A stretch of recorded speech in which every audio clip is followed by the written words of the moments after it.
What's up, guys? Welcome back to another Final Cut Pro 10 tutorial. I learned how to do a dope transition today that I really want to show you guys. Let's get right into it.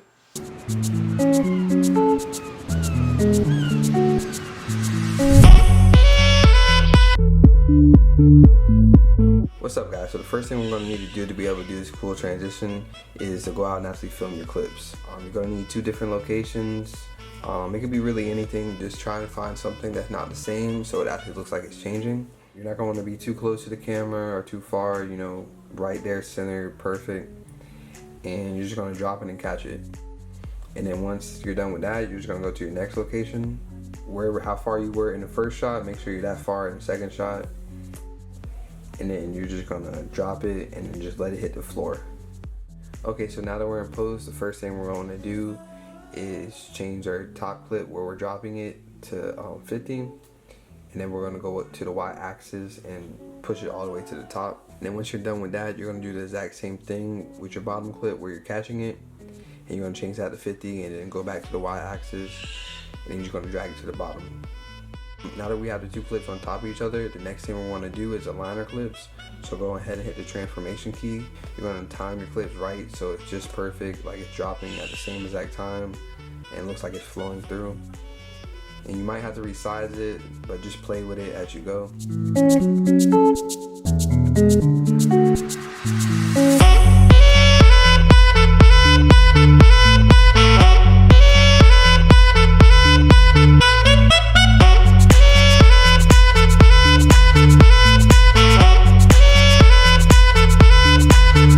Now once we're done with that, your clip should look just like this. They should be falling at the exact same point of time, like it's almost flowing through. The next thing we're going to want to do is go and grab our graduated mask, lay it on our clip, and after you lay it on, you're going to want to blend it right so we can go into our target and play with the y-axis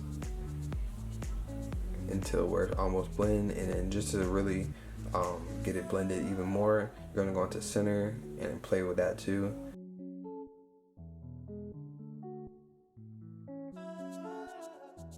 Now that we're done with our top clip, we're going to do the exact same thing with the bottom one. Lay the graduated mask back on it and do the same exact thing.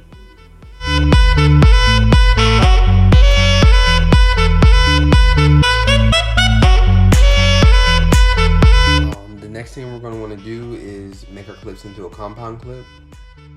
And then after that, we can scale everything up and bring it all the way to the top where you're just seeing your first clip.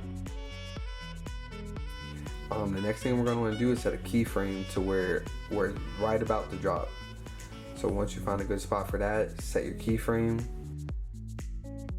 And after we're done setting our keyframe, we're going to want to go over a few frames over, and then we're going to drag it up to where you can see your bottom clip.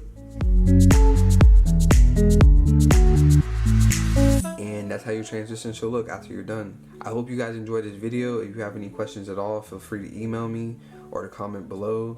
I'm going to leave the link to the clips so you can play with it yourself.